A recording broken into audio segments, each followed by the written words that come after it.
So इस question में एक thin strip of 10 centimeter long on a U-shaped wire of negligible resistance and is connected to string of spring constant 0.5 Newton per meter. The assembly is kept in a uniform magnetic field of 0.1 Tesla. If the strip is pulled from its equilibrium position and released, the number of oscillations it performs before its amplitude decreases by a factor of E is n. Find if the mass of strip is 50 grams and its resistance 10 ohm and air drag negligible and will be closed. तो आपने इतने number और एम्पलीट्यूशन पता नहीं जब इसका amplitude decrease हो जाएगा बाय ए फैक्टर ऑफ ई। तो जब ये स्प्रिंग लगेगा तो यहाँ पर स्प्रिंग फोर्स के एक्स भी लगेगा अपोजिट डायरेक्शन में और ये मैग्नेटिक फील्ड में स्ट्रिप मूव कर रही है जिसकी वजह से चेंज इन मैग्नेटिक फ्लक्स होगा और उस फ्लक्स की वजह से इंड्यूस ईएमएफ प्रोड्यूस होगा और इंड्यूस ईएमएफ जब वायर में होता है तो it will feels a force in also in opposite direction. The two things will act in opposite direction. One is kx and one is force F. So how we solve it? बच्चों इसमें एक आपका force लगेगा that is BIL which will act in opposite direction to the motion of body. Force यहाँ पे motion की force लग रहा है और दिस इज इंड्यूस ईएमएफ और इंड्यूस ईएमएफ जो आपको मालूम है कि I is equal to BL V upon R के इक्वल होता है। अगर ये I की वैल्यू हम यहाँ पुट कर दें तो क्या आ जाएगा आपका? तो force will be is equal to beta square L square V upon R के इक्वल आ जाएगा। Now the force P will be equal to minus kx minus F के इक्वल होगा क्योंकि डिस्प्लेसमेंट और रिस्टोरिंग फोर्स अलग अलग होते हैं इसलिए यहाँ पे नेगेटिव साइन आएगा और ये फोर्स भी जो लग रहा है वो भी अपोजिट डायरेक्शन में ड्यू टू इंड्यूस ईएमएफ। तो P can be written as mass into b square x upon dt square plus f की वैल्यू क्या है हमारी beta square L square v upon r plus kx which is equal to 0. Now m d square x dt square plus beta square L square dx by dt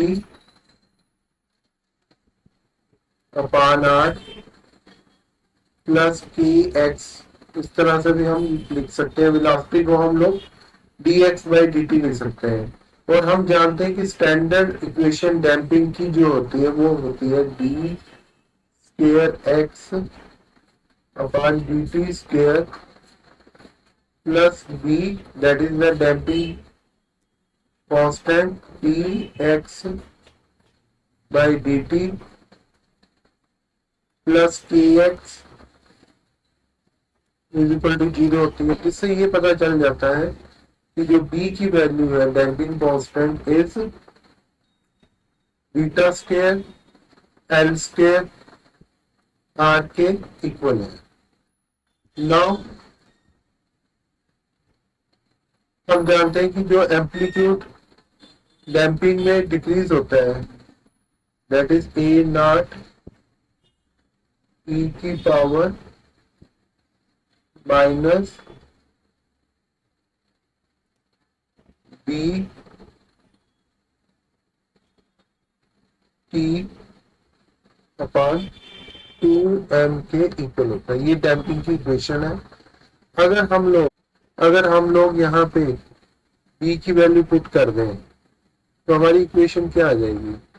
a is equal to A naught E minus B square L square upon 2m r आ जाएगी।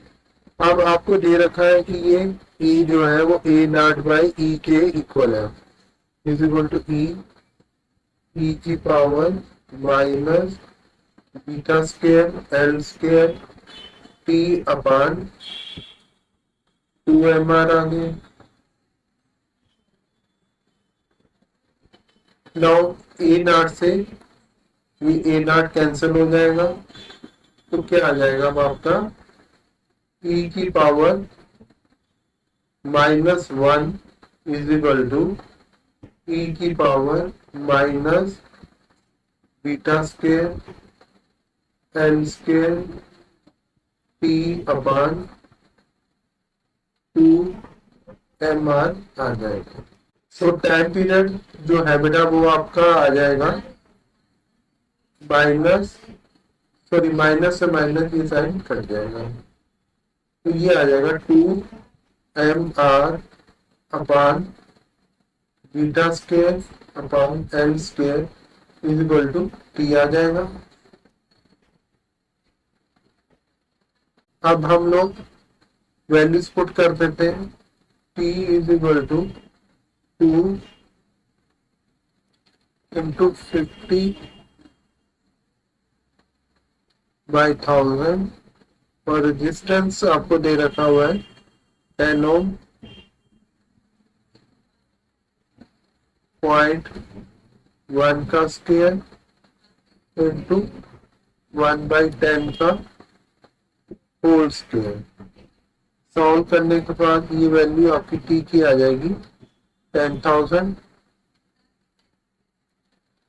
इसके बाद हम ये तो आपका time आ गया, जितने समय तक ये लगेंगे इसका एम्पलीट्यूड 1/e टाइम्स रेड्यूस हो जाए। अब हम टाइम पीरियड ऑफ ऑसिलेशन निकाल लेंगे, वो होता है 2 pi under root m by P के इक्वल होता है। तो इसमें हम 2 पाई m की वैल्यू पुट कर देंगे which is equal to 50 by 1000 और k की वैल्यू है 0.5, तो इसको कैंसिल करने के लिए नीचे आपको 10 लगेगा और इसको सॉल्व करेंगे, ये 0 से 0 कैंसिल आउट हो जाएगा और आ जाएगी 2 पाई 1/10। ये √10 आ जाएगा। √10 और पाई की वैल्यू ऑलमोस्ट सेम होती है, तो सॉल्व करने पे आपका आंसर t की वैल्यू 2 आ जाएगी। Now number of revolution that will be total time t upon time period t के इक्वल होगा, which will be comes out to be 10,000 divided by 2, which is equal to 5,000. So this answer will be correct. Hope you like the video.